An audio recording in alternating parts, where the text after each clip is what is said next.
चलिए हम लोग स्टार्ट करते हैं। हेलोजन हम लोग पढ़ रहे थे, उसमें हम लोग को नेक्स्ट टॉपिक पढ़ना था फ्लोरीन का एनामलस बिहेवियर। देखिए एनामलस मतलब होता क्या है? एनामलस मतलब डिफरेंट, मतलब जो फ्लोरीन अपने ही ग्रुप के और सब एलिमेंट के साथ, अपने ही ग्रुप के और सब एलिमेंट से जो डिफरेंट बिहेवियर शो करता है, that is called its anomalous behaviour. ये किस कारण से होता है? इसके मेनली ये 4 रीज़न है। सबसे पहला है स्मॉल साइज़। आपको पता है, पीछे भी हम लोगों ने जिक्र किया है कि फ्लोरीन का साइज़ अपने ग्रुप में सबसे छोटा होता है और ये पीरियड टेबल में पाया जाने वाला एक ऐसा एलिमेंट है जिसकी इलेक्ट्रोनेगेटिविटी सबसे ज़्यादा होती है। अब चूँकि साइज़ छोटा है और यहाँ पे लोन पेयर इलेक्ट्रॉन होता है, तो जिसके कारण ये इसकी बॉन्ड डिसोसिएशन एनर्जी क्या होती है? कम होती है, ये तुरंत टूट जाता है और इसमें डी ऑर्बिटल नहीं होता है। तो इस चारों पॉइंट को एकदम याद रखेंगे।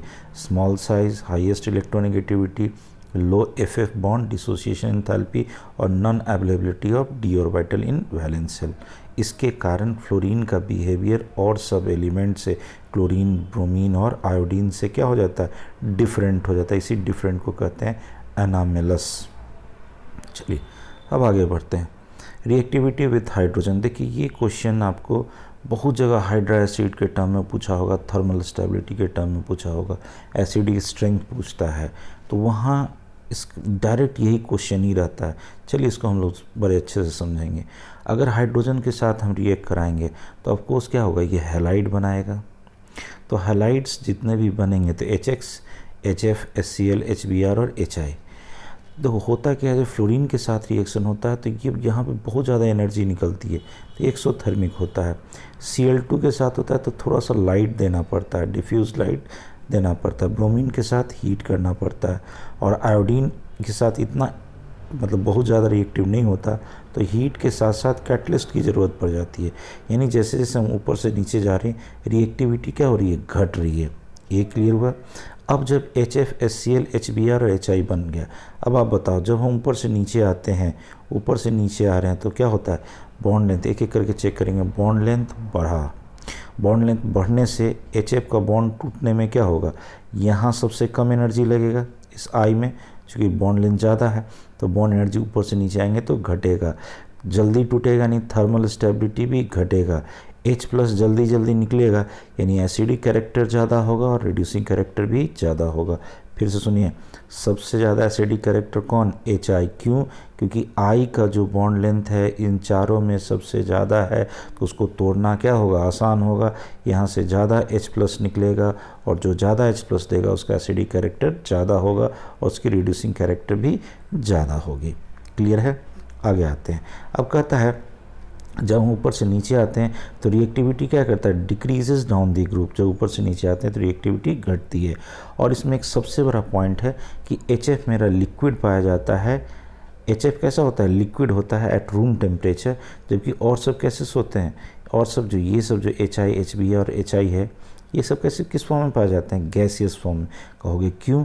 तो याद करो, आपको मैंने सिखाया है हाइड्रोजन बॉन्ड केवल 3 एलिमेंट बना सकता है। कौन कौन? F, O और N। इसे याद रखिएगा। तो HF में चूँकि हाइड्रोजन बॉन्ड पॉसिबल है, इसलिए वो लिक्विड हो जाता है। बाकी सब HCl, HBr और HI ये कैसे होते हैं? गैसियस होते हैं। चलिए आगे बढ़ते हैं हम लोग, नेक्स्ट टॉपिक पे आते हैं। Reactivity with oxygen. सिंपल सा है, ऑक्सीजन से अगर रिएक्ट करेगा तो क्या बनेगा? ऑक्साइड बनेगा। लेकिन एक चीज़ याद रखिएगा, ये जो हैलोजन का ऑक्साइड होता है ये लो टेम्परेचर पे ही स्टेबल होता है, हाई टेम्परेचर पे ये अनस्टेबल पाया गया है। हाई टेम्परेचर पे ये अनस्टेबल पाए गए हैं, ठीक है? Unstable at high temperature. अब याद करो, ऑक्साइड बनेगा, लेकिन जब फ्लोरीन के साथ वो कंबाइन करता है तो वो फ्लोराइड्स कहलाता है। हमने इसका जिक्र पिछले भी लेक्चर में किया है। क्यों? देखो तो ऑक्सीजन फ्लोरीन से कंबाइन कर रखा है तो किसकी ताकत ज़्यादा है? याद करो इलेक्ट्रोनेगेटिविटी का ऑर्डर, फोन कॉल, FON और Cl। तो किसकी ताकत ज़्यादा है? फ्लोरीन की ताकत ऑक्सीजन से ज़्यादा है और ऑक्सीजन और क्लोरीन की ताकत क्या होती है? सेम होती है। तो सबसे ज़्यादा ताकतवर कौन है? फ्लोरीन। ऑक्सीजन से भी ज़्यादा है। तो जब ये कंबाइन करेगा तो फ्लोरीन पे हमेशा चार्ज कैसा आएगा? -1। और जिसका इलेक्ट्रोनेगेटिविटी ज़्यादा होता है उसी के बेसिस पे उसका नाम पड़ता है। तो ये क्या कहलाएगा, ऑक्सीजन फ्लोराइड्स, ना कि ऑक्साइड।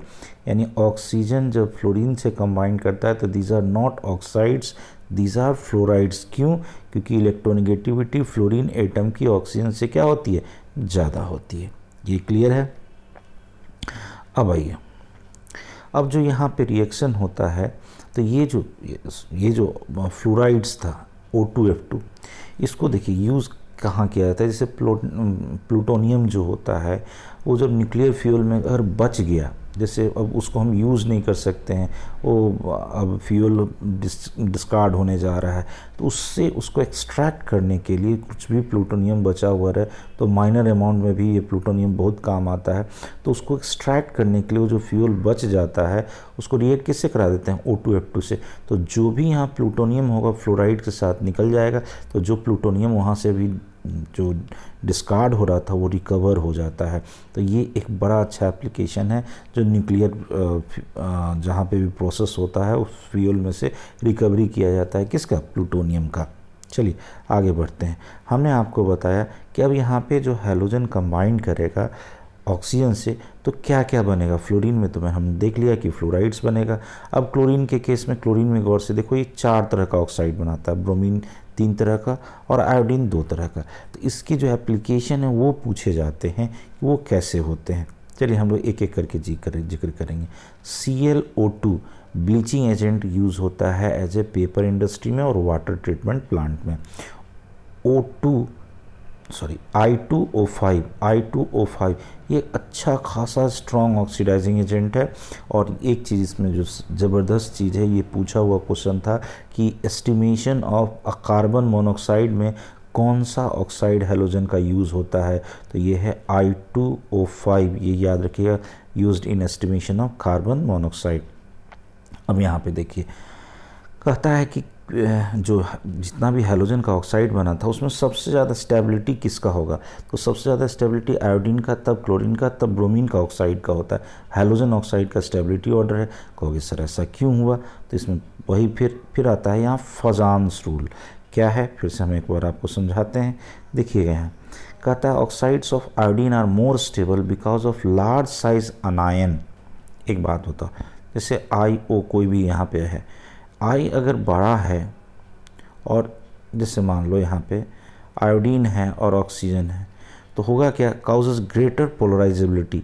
वो क्या करेगा, उसका पोलराइजेशन बहुत ज़्यादा कराएगा। तो जो मेरा अनायन यहाँ बन रहा है वो बहुत बड़ा साइज़ का हो जाता है। तो साइज़ अगर बड़ा होगा तो आपको पता है कि अनायन का साइज़ अगर बड़ा होता है तो उसमें कौन सा कैरेक्टर होता है, कोवैलेंट कैरेक्टर होता है। और कोवैलेंट कैरेक्टर ज़्यादा होगा तो उसकी स्टेबिलिटी क्या होगी, बढ़ जाएगी। यही कारण है कि ऑक्साइड जैसे से ऊपर से हम नीचे जा रहे हैं, आयोडीन का क्या होगा, सबसे ज़्यादा स्टेबल होगा इन कंपेरिजन टू क्लोरीन और ब्रोमीन। अब कहता है कि क्लोरीन ऑक्सीजन का भी जो ऑक्साइड है वो भी पाया गया है स्टेबल। तो ऐसा क्यों होता है, तो क्लोरीन ऑक्सीजन के केस में याद रखिएगा वो मल्टीपल बॉन्ड, मतलब वहाँ पे पाई बॉन्ड, क्लोरीन ऑक्सीजन के केस में मल्टीपल पाई बॉन्ड बनने लगते हैं, जिसका कारण से ये स्टेबल होता है। तो फिर से सुनिए, इन तीनों में किसका स्टेबल है, सबसे ज़्यादा आयोडीन का। कहता है क्लोरीन ऑक्सीजन भी ज़्यादा स्टेबल होता है, आखिर क्यों, तो इसका रीज़न है मल्टीपल बॉन्ड फॉर्मेशन का। चलिए नेक्स्ट टॉपिक पे आते हैं। आगे हम लोग को पढ़ना है इसका रिएक्टिविटी विथ मेटल। तो वो सिंपल है, किसी भी हैलोजन को अगर आप मेटल से रिएक्ट कराओगे तो मेटल हैलाइड बनेगा। जैसे यहाँ पे ब्रोमीन है तो मेटल को जो भी होगा मैग्नीशियम ब्रोमाइड बन गया। अब इसमें आयनिक कैरेक्टर और कोवैलेंट कैरेक्टर का खूब ऑर्डर पूछता है। ये आपको हैलोजन पीरियड टेबल में भी पूछा गया है, पीरियड टेबल में भी ये चीज़ हम आपको बताएं, फजान्स रूल। सिंपल सा चीज़ है, फिर से समझिएगा। होता क्या है, जहाँ पे अनायन का साइज़ बड़ा होगा, सब जगह कटायन तो देखो तो सब जगह सेम है, अनायन का साइज़ बड़ा होगा, पोलराइजेशन ज़्यादा होगा तो कोवैलेंट कैरेक्टर ज़्यादा होगा। यानी कोवैलेंट कैरेक्टर सबसे ज़्यादा किस में, आयोडीन में। तो आयनिक कैरेक्टर सबसे ज़्यादा किस में, फ्लोराइड में। क्लियर है ये कंसेप्ट। फिर से सुनो, अनायन का साइज़ बड़ा तो कोवैलेंट कैरेक्टर ज़्यादा, कटायन का साइज़ अगर छोटा और अनायन का साइज़ बड़ा, तो सिंपल सा कहता है कि वहाँ पर क्या होगा, कोवैलेंट कैरेक्टर ज़्यादा होगा। यहाँ पे देखो, यहाँ पे अनायन का साइज़ क्या है, छोटा है, और कटायन तो फिक्स है। तो यहाँ अनायन का साइज बड़ा था तो कोवेलेंट कैरेक्टर, यहाँ छोटा हो गया तो आयनिक कैरेक्टर। इसको जैसे भी कोरिलेट करना है कीजिए, हम पीछे भी आपको फजांस रूल समझाएं, उसको क्लियर कीजिएगा। चलिए फिर से यहाँ समझिएगा, कहता है metal halide in higher oxidation state are more covalent than the one in lower oxidation state. Fajans rule कहोगे कैसे, अब बताओ। हायर ऑक्सीडेशन स्टेट मतलब मान लो यहाँ पे जैसे टीन का +4 है, यहाँ पे टीन पे +2 है, तो जितना ज़्यादा चार्ज है यानी कि साइज यहाँ छोटा है, कम चार्ज है तो उससे रिस्पेक्ट में क्या होगा, बड़ा होगा। तो कटायन का साइज क्या है, छोटा। कटायन का साइज अगर छोटा है तो बोलो कौन सा कैरेक्टर ज़्यादा होगा, कोवैलेंट कैरेक्टर ज़्यादा होगा। और कोवैलेंट कैरेक्टर यही तो पूछा, यही तो कहा कि हायर ऑक्सीडेशन स्टेट वाला ज़्यादा कोवैलेंट कैरेक्टर होता है। फिर से बोलो, हायर ऑक्सीडेशन स्टेट में है तो साइज़ क्या हो गया, छोटा। कटायन का साइज छोटा होगा तो कोवैलेंट कैरेक्टर ज़्यादा होगा। कैसे, फजांस रूल को एक बार याद करो फिर से। कटायन का साइज छोटा और अनायन का साइज बड़ा, मोर पोलराइजेशन होगा, और जितना ज़्यादा पोलराइजेशन होगा उसकी कोवैलेंट कैरेक्टर भी क्या होगी, ज़्यादा। कौन सा रूल कहता है, फजांस रूल। चलिए इसका 2-3 एप्लीकेशन आपके एनसीईआरटी में दे रखा है, 2-3 एग्जाम्पल उसको चेक कर लीजिए। जैसे यहाँ लेड +4 में है, +2 में तो +4 वाला ज़्यादा कोवैलेंट होगा। यहाँ गौर से देखो, स्टेबियम मतलब ये एंटीमनी है, +5 में, +3 में तो यहाँ +5 का ज़्यादा होगा। यूरेनियम +6 में, +4 में तो +6 वाला ज़्यादा कोवैलेंट कैरेक्टर लिए होगा। अब कहता है रिएक्टिविटी टुवर्ड्स हैलोजन। हैलोजन के साथ हम दूसरे हैलोजन को अगर ट्रीट कराओगे तो क्या बनेगा, इंटर हैलोजन कंपाउंड। ये मेनली ये 4 तरह के होते हैं। जैसे यहाँ पे देखो XX- हमने लिखा है, XX-3, XX-5, XX-7। जो गौर से देखो, जो बीच वाला होगा, जो सेंट्रल एटम होगा वो बड़ा होगा और दूसरा कौन होगा, छोटा सा होगा। तो ये X है और ये कौन है, X-। तो X- वाला छोटा है और ज़्यादा इलेक्ट्रोनेगेटिव होगा। जैसे सिंपल सा देखो, IF7 की बात करो तो फ्लोरीन की जो ताकत होगी, इलेक्ट्रोनेगेटिविटी होगी, उस आयोडीन से क्या होगी, ज़्यादा, लेकिन इसका साइज़ छोटा होगा और आयोडीन का साइज़ बड़ा होगा। क्लियर है। तो ये X जो है ये लार्ज साइज़ होगा, सेंट्रल एटम होगा। X- small size side atom होगा, जिसकी इलेक्ट्रोनेगेटिविटी क्या होना चाहिए, ज़्यादा होनी चाहिए। चलिए आगे बढ़ते हैं। अब हम लोग आते हैं क्लोरीन पे। देखिए थोड़ा सा 1-2 लाइन आपके एनसीईआरटी में लिखा हुआ था, इसलिए हमने इसको लिया है। इसकी जो डिस्कवरी की थी उसने सीले ने की थी और डेवी इसका नाम दिया था। नाम इसलिए पड़ा था, ये देखिए नेमिंग इसलिए पड़ा था इसके कलर के कारण। इसका कलर जो गैसियस फॉर्म में होता है ग्रीनिश येलो होता है, और इसी कलर के कारण इसको कहा गया था कोलोर। मतलब ये वर्ड है, ये ग्रीन येलो जो होता है इसको कहते हैं, ग्रीक वर्ड में कोलोस कहा जाता है, और इसीलिए इसका नाम पड़ा था क्लोरीन। कलर कैसा था, ग्रीनिश येलो, उसको कहा जाता है वहाँ पे क्लोरोस, और इसीलिए इसका नाम पड़ा क्लोरीन। ये ग्रीक वर्ड है। अब चलिए इसका प्रिपरेशन कहता है। सबसे पहले इसका प्रिपरेशन करने के लिए हम करते क्या है कि मैंगनीज डाइऑक्साइड यानी MnO2 को कंसनट्रेटेड HCl के साथ ट्रीट करा दो। तो मैंगनीज डाइऑक्साइड, इसको याद रखिएगा, इसका और जो होता है पायरोल्यूसाइट होता है, पायरोल्यूसाइट। MnO2 को जैसे ही हम HCl से रिएक्ट कराते हैं तो MnCl2 + Cl2 + H2 रिएक्शन लिख के याद कीजिए। आप लोग से हम काइंडली रिक्वेस्ट करते हैं, ये इक्वेशन आपका बड़ा इंपॉर्टेंट है, स्टीचियोमेट्री में भी इससे कोरिलेटेड क्वेश्चन है। चलिए अब कहता है इसी सेम रिएक्शन को करना क्या है, इस HCl को रिप्लेस कर दो किसके साथ, एक साल्ट ले लो और H2SO4 के साथ, यानी इसके साथ, इस कॉम्बिनेशन के साथ किसको रिप्लेस करें, HCl को। तो यहाँ पे MnO2 वही है, HCl को रिप्लेस करके कौन ले आए, एक कॉमन साल्ट NaCl और H2SO4। इसका कॉम्बिनेशन जैसे लाओगे फिर वैसे ही रिएक्शन होगा। और से देखो MnCl2 बन गया, क्योंकि यहाँ पे HSO4 था तो NaHS4 निकल गया, H2O और क्या निकल गया, Cl2। तो रिएक्शन को एक बार लिख के याद कीजिए, याद हो जाएगा, बड़ा आसान है, बस समझना रहता है कि हो क्या रहा है। चलिए अब कहता है by action of HCl on potassium permanganate. Potassium permanganate मतलब KMnO4, HCl से रिएक्ट करा दो, क्या निकल गया यहाँ से, KCl, MnCl2, H2O और 5Cl2। बस करना कुछ नहीं, एक बार रिएक्शन लिखिए, एकदम क्लियर हो जाएगा कि हुआ क्या है। एक्चुअली यहाँ भी चेक करो तो ये ऑक्सीडेशन रिडक्शन रिडॉक्स रिएक्शन है, ये +7 से देखोगे यहाँ पे +2 में जा रहा है, तो ये -1 से यहाँ पे 0 में जा रहा है।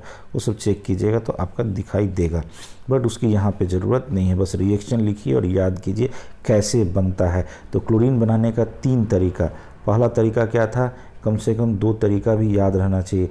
MnO2 को किसके साथ, HCl के साथ, HCl can be replaced with the NaCl and H2SO4, clear हो गया। दूसरा कहता है पोटासियम परमैंगनेट को किसके साथ, HCl के साथ ट्रीट कर दोगे तो मेरा Cl2 बन जाएगा। ओके, चलिए अब कहता है मैन्युफैक्चर, मतलब इंडस्ट्रियल लेवल पे अगर हमको क्लोरीन बनाना हो तो कैसे बनाते हैं, तो ये प्रोसेस जो NCERT जो लिख रखा है उसको एकदम मुँह ज़बानी याद रखिए, डैकॉन्स प्रोसेस। चलिए हमने आपको अभी तक 2 प्रोसेस पढ़ा दिया है पीछे, एक पढ़ाया था हेवर्स किसके लिए, अमोनिया के लिए, एक पढ़ाया था कॉन्टैक्ट प्रोसेस किसके लिए, बोलिए H2SO4 के लिए, और अब आया है डैकॉन्स, डैकॉन्स किसके लिए, क्लोरीन के लिए। चलिए कहता है air oxidation of HCl, HCl को आप एयर ऑक्सीडेशन करा दीजिए CuCl2 कैटलिस्ट के प्रेजेंस में, टेम्परेचर कहता है 723, यानी कि मॉडरेट टेम्परेचर चाहिए इंडस्ट्री में, बस कैटलिस्ट है कौन, CuCl2 के प्रेजेंस में। फिर से बोलिएगा, HCl का एयर ऑक्सीडेशन मतलब एयर के प्रेजेंस में होना चाहिए, O2 वहाँ से लेगा और क्या निकाल देगा मेरा Cl2 in presence of CuCl2 as a catalyst. अब आइए इलेक्ट्रोलाइटिक प्रोसेस। देखिए इस ब्लॉक में जब हम लोग NaOH पढ़ रहे थे तो वहाँ पे एक चीज़ पढ़ रहे थे कि जो NaOH का सॉल्यूशन होता है, NaOH के सॉल्यूशन को कहते हैं ब्राइन सॉल्यूशन। तो इसका जब हम इलेक्ट्रोलाइसिस करते हैं तो इलेक्ट्रोलाइसिस करने के दौरान देखिए मेन प्रोडक्ट नहीं, एज ए बाई प्रोडक्ट बनता है मेरा कौन, chlorine, as a by product बनता है। कहोगे कैसे, देखो जब हम NaCl यानी ब्राइन सॉल्यूशन को हम अगर उसको इलेक्ट्रोलाइसिस में ले जाएंगे तो एक्चुअली वहाँ 2 कंपोनेंट है, एक है NaCl यानी साल्ट और दूसरा होगा पानी, तब तो उसका सॉल्यूशन होगा। तो यहाँ से 2 कटायन मिलेगा, Na+ और H+, इसका पहले फिर से देखो NaCl टूटा Na+ और Cl- में, H2O टूटा H+ और OH- में, तो हमको क्या मिल गया, 2 कटायन और 2 अनायन। हमको पता है इलेक्ट्रोलाइसिस में 2 इलेक्ट्रोड होता है, एक एनोड और दूसरा कैथोड। यहाँ पे याद रखना एनोड पॉजिटिव होता है और कैथोड निगेटिव होता है, बस यही चीज़ याद रखना है। तो एनोड कैसा है बताओ, पॉजिटिव, यानी अनायन कहाँ भागेगा, एनोड पे, और कटायन कहाँ भागेगा, कैथोड पे। ये इलेक्ट्रोलाइटिक सेल की बात हो रही है, इलेक्ट्रोलाइटिक सेल की बात हो रही है, ठीक है। तो दोनों कटायन भागा कैथोड पे, दोनों अनायन भागा एनोड पे। अब एक बात बताओ, हमें एक चीज़ पता है कि कैथोड पे क्या होता है, रिडक्शन, और एनोड पे क्या होता है, ऑक्सीडेशन। तो सिंपल सा चीज़ है कि कैथोड पे चूँकि रिडक्शन होता है, अब रिडक्शन जब होता है तो रिडक्शन पोटेंशियल की बात करोगे तो सोडियम से ज़्यादा ताकत होता है किसका, हाइड्रोजन का। तो इन दोनों का जब हम रिडक्शन कराने जाएंगे तो किसका रिडक्शन पहले होगा, हाइड्रोजन का रिडक्शन पहले होगा। तो हाइड्रोजन गैस मिल गया मेरा कहाँ पे, कैथोड पे। अब आइए एनोड पे, एनोड पे ऑक्सीडेशन होता है, यही जानना है, ये चीज़ हम आपको इलेक्ट्रोकेमिकल सीरीज़ में जब इलेक्ट्रोलाइसिस बताएंगे वहाँ पे बताएंगे ये चीज़। इलेक्ट्रोकेमिकल सीरीज़ का हमने इलेक्ट्रोलाइसिस अभी नहीं अपलोड किया है, बस 2-4 दिन में मैं अपलोड कर दूंगा, देख लीजिएगा उसे। देखिए अनायन का जो ताकत है इसका भी एक ट्रिक है, वो हम आपको वहीं पे बताएंगे, बस अभी याद रखो Cl- का ताकत, Cl- का ताकत OH- से ज़्यादा होता है। कौन सा ताकत, वहाँ रिडक्शन हो रहा था और यहाँ कौन है, ऑक्सीडेशन। तो ऑक्सीडेशन पोटेंशियल Cl- का ऑक्सीडेशन पोटेंशियल ऑफ OH- से ज़्यादा है। तो अब क्या हुआ, अब उसके कारण Cl- का ऑक्सीडेशन पहले हो गया और ये क्लोरीन गैस लिबरेट कर दिया कहाँ पे, एनोड पे, यानी यहाँ पे मेरा क्लोरीन गैस मिला as a product of electrolysis in brine solution, by the brine solution. Clear है ये कंसेप्ट एकदम। हम आपको बार बार कहते हैं वीडियो को रोकिए, 2 बार देखिए, 2 बार सुनिए, एकदम क्लियर कंसेप्ट, और सामने में NCERT रखिए, कोशिश कीजिए नोट्स बनाने का, आपको एक एक चीज़ याद हो जाएगा। चलिए प्रॉपर्टी ऑफ क्लोरीन में आइए। अभी अभी आपने देखा था इसका जो नाम ही पड़ा था वो इसके कलर के बेसिस पे था। कलर क्या था, ग्रीनिश येलो, और ये सफोकेटिंग ऑर्डर का होता है, मतलब इसमें सांस लेना मुश्किल हो जाता है और अजीब सा स्मेल आना शुरू होता है। ये सॉल्युबल इन वाटर है, और जब इसको पानी में हम मिला देते हैं तो उसको कहते हैं क्लोरीन वाटर। जैसे ब्रोमीन का रहता है तो ब्रोमीन वाटर, क्लोरीन को मिला दिए तो क्या कहला, क्लोरीन वाटर। अब कहता है कि क्लोरीन जो है इसको तुम मेटल से अगर रिएक्ट कराओगे या किसी भी एलिमेंट से रिएक्ट कराओगे, मेटल नॉन मेटल किसी से भी रिएक्ट कराओगे, तो इसमें टेंडेंसी होती है क्लोराइड्स बनाने की, जैसे एल्युमिनियम के साथ, सोडियम के साथ। तो ये सब एक्टिव मेटल है, ये सब मॉडरेट एक्टिव है ये वाला, और ये दोनों कौन है, नॉन मेटल। सब में देखो तो सब जगह क्या बन रहा है, क्लोराइड्स। तो कुछ नहीं रखना है आपको, बस एक बार लिख के याद भी नहीं करना, आपको साफ दिख रहा है, बस वैलेंसी सेट करते जाइए, क्लोराइड बनाते चले जाइए, कुछ नहीं। एक बार रिएक्शन कम से कम लिखिए, जहाँ भी क्वेश्चन पूछने का है प्रोबेबिलिटी वहाँ हम जरूर बताएंगे। अब देखिए क्लोरीन में एक टेंडेंसी होता है हाइड्रोजन को एक्सेप्ट करने का, तो कहता है greater tendency for hydrogen and forms HCl। जैसे ही उसको कहीं भी किसी भी एलिमेंट में हाइड्रोजन दिखाई देगा किसी भी कंपाउंड में, तो वहाँ से हाइड्रोजन क्या करेगा, खींच लेगा। जैसे देखो H2 को Cl2 से रिएक्ट कराओगे तो HCl बनेगा, H2S को Cl2 से रिएक्ट कराओगे तो फिर HCl बना दिया और सल्फर लिबरेट कर दिया। फिर वैसे यहाँ पे गौर से देखो C10H16 मतलब एक तरह का ये क्या है, हमारा हाइड्रोकार्बन है, उसको क्लोरीन से रिएक्ट कराओगे तो जितना भी क्लोरीन है हाइड्रोजन है उसको विड्रॉ कर लिया क्लोरीन, और कहाँ लेके चला गया, HCl में, बच गया क्या, कार्बन। कहने का मतलब क्या हुआ कि इसको बहुत ज़्यादा एफिनिटी होता है किसके लिए, हाइड्रोजन। कहीं भी कंपाउंड में हाइड्रोजन दिखेगा उसको वो विड्रॉ कर लेगा। चलिए आगे बढ़ते हैं। अब रिएक्शन विथ अमोनिया, देखिए ये जहाँ भी स्टार मार्क दिखे यानी ये क्वेश्चन कहीं ना कहीं पूछा गया, यह इंपॉर्टेंट चीज़ है। देखिए आप इसे कैसे याद रखिएगा, यहाँ दो कंडीशन, एक बार अमोनिया ज़्यादा कर दी है, एक बार क्लोरीन ज़्यादा कर दी, कैसे याद रहेगा।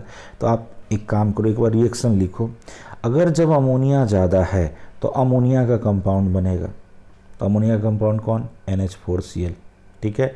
और जब तुम्हारा क्लोरीन ज़्यादा है तो गौर से देखो यहाँ पे क्लोरीन एक्सेस में दिख रहा है, यहाँ पे क्लोरीन देखो कितना दिख रहा है, 3 दिखाई दे रहा है, 3, और यहाँ पे क्लोरीन कितना था, 1। तो सिंपल ऐसे ही याद रखो, जब अमोनिया ज़्यादा है तो NH4Cl, और जब क्लोरीन ज़्यादा है तो क्लोरीन ज़्यादा वाला में NCl3 यानी क्लोरीन वाला कंपाउंड जो एक्सेस ज़्यादा दिख रहा है वो बनेगा। ये सिर्फ याद करने का तरीका है, ऐसा कुछ नहीं है कि यही होता है।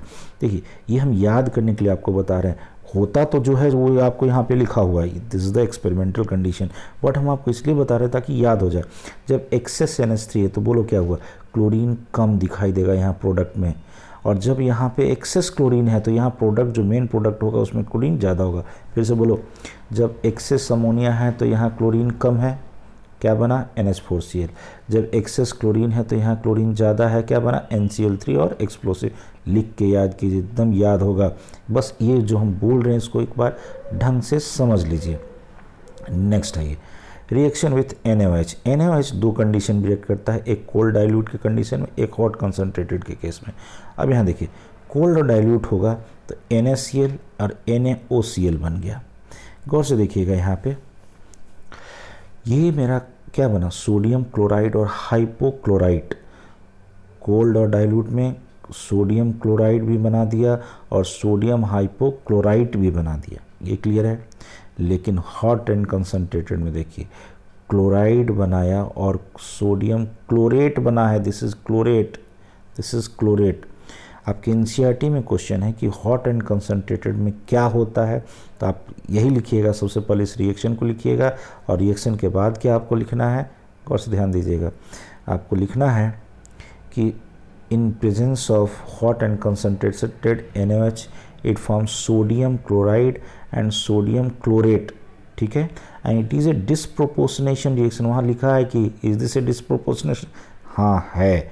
देखो कैसे, यहाँ पे देखो ये जो क्लोरीन है इस क्लोरीन पे चार्ज कितना है, 0, यहाँ -1 और यहाँ ऑक्सीडेशन स्टेट देख लो +5। तो 0 से -1 में चार्ज का घटना रिडक्शन, और यहाँ 0 से +5 में गया तो चार्ज का बढ़ना ऑक्सीडेशन। और जब किसी का ऑक्सीडेशन और रिडक्शन दोनों हो, यहाँ ऑक्सीडेशन हुआ और यहाँ रिडक्शन हुआ, तो उस रिएक्शन को क्या कहते हैं, डिस्प्रोपोर्शनेशन। क्लियर है, फिर से एक बार बोलेंगे, इसको याद कर लो। कोल्ड डाइल्यूट में क्लोराइड और हाइपोक्लोराइट, हॉट कंसनट्रेटेड में क्लोराइड और क्लोरेट, ऐसे याद रखना है। कोल्ड डाइल्यूट में ठंडा है, ज़्यादा ताकतवर नहीं, तो हाइपो याद रहेगा, हाइपो मतलब कम, हाइपोक्लोराइट। और 8 जहाँ लगता था हम आपको बोलते तो ज़्यादा ताकतवर होता था, यहाँ 8 है और यहाँ कौन है, 8। तो हॉट कंसनट्रेशन में ये तो कॉमन है क्लोराइड, यहाँ था कम वाले में हाइपोक्लोराइट और यहाँ बन रहा है क्लोरेट, क्लोरेट। चलिए नेक्स्ट है रिएक्शन विथ स्लैक्ट लाइम, और ये तो खैर आपका यूनिवर्सल क्वेश्चन है, स्लैक्ट लाइम, स्लैक्ट लाइम मतलब CaOH का होल ट्वाइस, कैल्शियम हाइड्रोक्साइड के साथ क्लोरीन को आप रिएक्ट करा दोगे तो CaOCl2, CaOCl का होल ट्वाइस CaCl2 और H2, ये जो रिएक्शन हो रहा है ये क्या बना रहा है, ब्लीचिंग पाउडर। तो ब्लीचिंग पाउडर में अब आपसे कंपोजिशन पूछता है तो लोग करते क्या है कि ब्लीचिंग पाउडर जैसे पूछा केवल इसको याद रखते नहीं, सुनो, क्लोरीन हटा दो, बाकी जितना कंपोनेंट है all are the composition of bleaching powder, ये आपके एनसीईआरटी में लिखा है, इसी को आप इसी फॉर्म में याद रखेंगे। बोलिए, ये तो मेन प्रोडक्ट था, बोलिए CaOCl का होल ट्वाइस, फिर था CaCl2, फिर ये कैल्शियम हाइड्रोक्साइड और 2H2O, this is the composition of bleaching powder. इसको आप जैसे याद रखिए, 2 बार लिखिए, फिर से बोलिए CaOCl2 का होल ट्वाइस, CaCl2 ये वाला प्रोडक्ट, अब ये reactant calcium hydroxide select lime और कितना H2O, 2H2O, एक बार लिख के याद किए, this is the composition of bleaching powder. चलिए आगे बढ़ते हैं। कहता है रिएक्शन विथ ऑर्गेनिक कंपाउंड। देखिए क्लोरीन जो है सैचुरेटेड हाइड्रोकार्बन में अगर डालोगे तो आपको हम पढ़ाएंगे हाइड्रोकार्बन में, कहीं भी उसको जब सैचुरेटेड दिखता है तो यूवी लाइट के प्रेजेंस में वो फ्री रेडिकल बना लेता है और फ्री रेडिकल बना करके उसका सिंगल बॉन्ड को तोड़ के वहाँ से H हटा के खुद जुड़ जाएगा। तो एक का हटना और दूसरे का जुड़ना क्या कहलाता है, सब्सटीट्यूशन। तो याद रखिएगा सैचुरेटेड हाइड्रोकार्बन के साथ सब्सटीट्यूशन रिएक्शन होता है, और अगर अनसैचुरेटेड है मतलब वहाँ पे क्या है, कुछ डबल बॉन्ड या ट्रिपल बॉन्ड होगा तो इस बॉन्ड को तोड़ के वहाँ खुद वो जुड़ जाएगा हैलोजन। तो यानी कि यहाँ पे क्या होगा कि अनसैचुरेटेड में इस याद क्या रखना है कि अनसैचुरेटेड हाइड्रोकार्बन के साथ एडिशन रिएक्शन और सैचुरेटेड हाइड्रोकार्बन के साथ सब्सटीट्यूशन। सब्सटीट्यूशन में क्या हुआ, एक हाइड्रोजन हटाया खुद क्लोरीन जुड़ गया, यहाँ पे क्या हुआ, डबल बॉन्ड तोड़ के केवल क्लोरीन जुड़ा, तो एडिशन रिएक्शन। क्लियर है। अब आ गया ये कहता है bleaching and oxidising action of chlorine. देखिए क्लोरीन वाटर को, यानी क्लोरीन में जब पानी मिला रहता है उसको आप ऐसे स्टैंडिंग पोजीशन में छोड़ दो तो वो अपना येलो कलर लूज़ कर देता है। कहता है ऐसा क्यों लूज़ करता है, तो due to formation of HCl and HOCl। मतलब जैसे ही क्लोरीन पानी को आप ऐसे ही छोड़ दोगे तो क्या बन जाएगा, HCl और HOCl, फिर HOCl टूट करके क्या होता है, 2HCl और एक नेसेंट ऑक्सीजन बना देता है। यही जो नेसेंट ऑक्सीजन बना इतना ज़्यादा रिएक्टिव होता है कि वो वहाँ रह नहीं सकता है। किसी भी कलर्ड मैटर के साथ ये तुरंत या किसी के भी साथ रिएक्ट करेगा। तो अगर हम कलर्ड सब्सटेंस के साथ इस जो नेसेंट ऑक्सीजन बना है अगर हम इसको रिएक्ट करा दें तो उस कलर्ड मैटर को वो कलरलेस बना देता है। फिर से सुनिएगा, ये जो नेसेंट ऑक्सीजन रिलीज़ हुआ था उस नेसेंट ऑक्सीजन को किसी भी कलर्ड मटेरियल के साथ ट्रीट करा दो, वो कैसा बन जाता है, कलरलेस। क्लियर है कंसेप्ट। चलिए नेक्स्ट आते हैं। अब कहता है ये तो हो गया ब्लीचिंग एक्शन की बात, अब आते हैं ऑक्सीडाइजिंग में। देखिए ऑक्सीडाइजिंग में अगर हम एसिडिक कंडीशन में फेरस सल्फेट के साथ रिएक्ट करा दो तो कहाँ लेके चला गया, फेरिक में। गौर से देखो, +2 को +3 में क्या करा दिया, आयरन का ऑक्सीडेशन।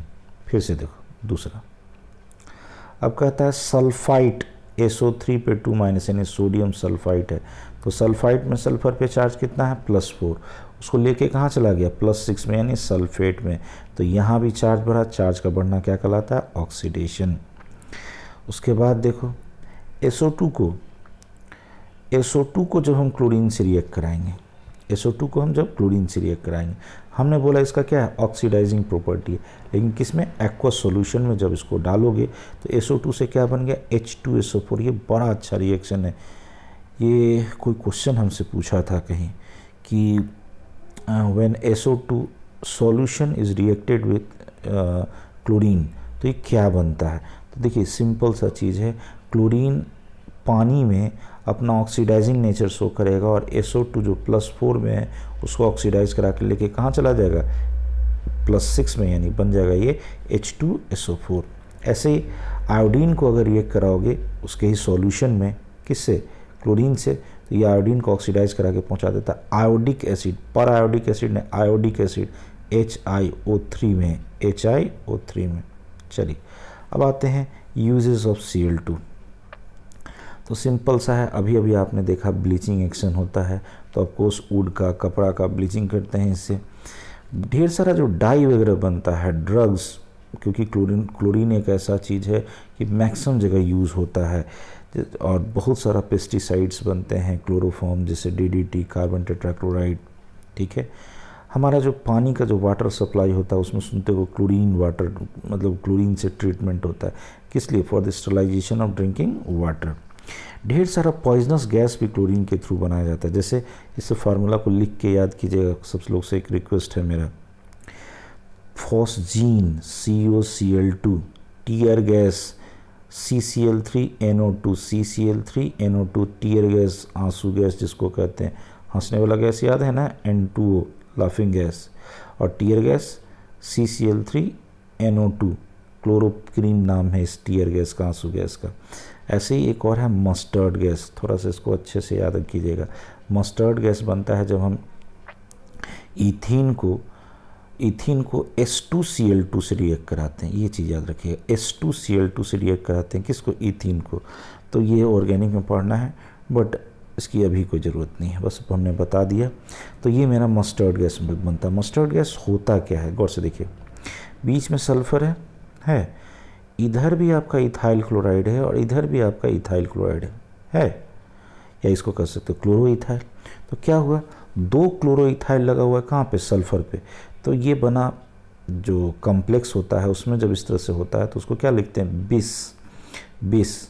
और गौर से देखो, अगर इसका नंबरिंग हम करेंगे तो यहाँ पे 1 और यहाँ 2, दूसरे पोजीशन पे कौन है? क्लोरीन। तो नाम पड़ गया 2 क्लोरो इथाइल, दूसरे पे क्लोरो है और ये क्या हो गया? इथाइल। यानी 20 मतलब ये 2 बार है, एक बार इधर एक बार इधर, कौन है? 2 क्लोरो इथाइल, ब्रैकेट में कर दो, यानी ये 2 बार था, और बीच में कौन था? सल्फर, यानी दिस इज सल्फाइड। नाम क्लियर है? IUPAC ने। तो ये नाम तो कहीं आपके NCERT पे नहीं लिखा है, but what is mustard gas याद रखिए। आपका फार्मूला लिखा हुआ है, जब फार्मूला लिखा हुआ है तो पूछ सकता है, जब आपको कॉम्प्लेक्स कंपाउंड पढ़ना है, कॉम्प्लेक्स कंपाउंड का नोमेनक्लेचर पढ़ना है, तो मैं भी पूछ सकता है। तो नाम याद रखिए लिख के, bis 2 chloro ethyl sulphide. Okay, तो नेक्स्ट लेक्चर में हम लोग स्टार्ट करेंगे हाइड्रोजन क्लोराइड और ऑक्सी एसिड्स और इंटर हैलोजन कंपाउंड्स, इसमें बच गए हैं। देखिए, पी ब्लॉक एक ऐसा चैप्टर है, याद रखिएगा, इससे 3 to 4 क्वेश्चंस आपके नीट में और कम से कम 2 to 3 क्वेश्चंस जेई में, ये पूछने हैं। तो याद कीजिए, इसीलिए हम थोड़ा सा इसको डेप्थ में ले जा रहे हैं और हम कोशिश कर रहे हैं हर एक टर्म को, कहते हैं पोस्टमार्टम करके पढ़ाना, उस तरह से पढ़ा दूँ। तो आप लोग से भी एक रिक्वेस्ट है, हमारे साथ बने रहिए, मैक्सिमम बच्चों के साथ शेयर कीजिए और काइंडली सब्सक्राइब ज़रूर कीजिए, और बच्चों को भी कहिए सब्सक्राइब करें। Okay, thank you.